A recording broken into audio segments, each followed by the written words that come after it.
உனக்கிணை இல்லை, உவமைகள் இல்லை, தனித்திடும் ஊனை தொழுதால் துன்பமே இல்லை.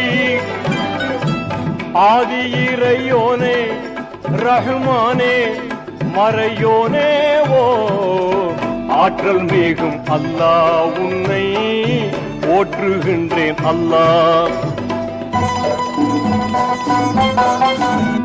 எங்கும் நிறைந்தோனே எழில் சிறந்தோனே துங்கமே மிகுந்தோங்கும் பொங்கும் ஒளியோனே அன்பு இறையோனே ரஹ்மானே மறையோனே ஓ ஆற்றல் மிகும் அல்லாஹ், உன்னை போற்றுகின்றேன் அல்லாஹ்.